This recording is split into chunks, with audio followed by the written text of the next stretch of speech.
two cheap electronic items. The goal here, at least in my case, is to use these for an additional angle in this filming setup with my computer. I have the normal Sony a6000 with HDMI output to a capture device. It's called Xtreme Tech. Full 1080p HD camera gives you exceptional sharp and clear videos. Look at that thing. Let's pop it open. Get ready for Xtreme Tech webcamming. There it is in its glory of extreme webcamming. Very shiny. Privacy cover thing. Obviously it's probably a very small sensor and lens. The cover appears to stay up.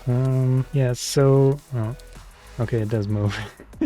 I thought it was just not straight. Standard clamp style mount, which is basically meant to be used on the top of a screen, but actually has a 1/4-20 mount. And then even then, with that 1/4-20 mount, you got that additional articulation if you want to use it, plus the top articulation. That's nice. 5-foot USB. Obviously it's USB-A, which is still the standard. So what I'm going to do here is just connect it directly, and then I'll pull out this extension cable if I need it. Go into my OBS settings, video capture device, Xtreme webcam. All right, let's do custom. Clearly by default, it does not look amazing. What you can potentially get from this Xtreme webcam compared to a Sony a6000 with a AV Matrix USB HDMI capture device. I'm not done yet here. Configure video. I can disable automatic white balance, which helps, and then adjust it my own to kind of deal with that. I can also disable auto exposure. Let's leave it -6 and go in here and adjust these ones. But at least with OBS, you have quite a few options to adjust settings. The negative here is that these settings generally are not saved. There are ways around that though.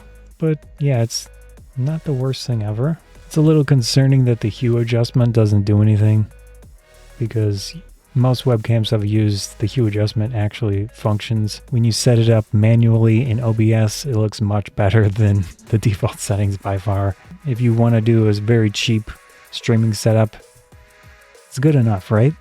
You get the point across, you get your face in there. Usually webcams don't have a very wide field of view, and this one's not bad. Very similar to the Sony, which is 16mm on an APS-C. The rolling shutter performance leaves something to be desired, and that's kind of sad considering it's such a small sensor. The wobbliness. In this case, I wanted to see if I could use an extension cable to get more reach with this webcam to put it where I need. This is also by Xtreme Tech, USB 2 extension cable, male to female. It is 6 foot, 1.8 meters, high speed, 480 megabits per second transfer rate. These two go together. It's holding. This attaches to the thing up there, and then this is between the two. Using this Xtreme webcam with the Xtreme USB extension cable. That's good. It works. Image quality wise, it's not amazing, clearly, but it gets the point across and it achieves what I'm trying to do with it. And the nice thing is, it's cheap enough. I can just leave it there ready for use whenever I want. Don't have to mess with it. Instead of having to pull out another full dedicated camera, obviously that'll be higher quality, but there's a whole process involved in dealing with that, unless you can dedicate the money to multiple camera angles that are higher quality.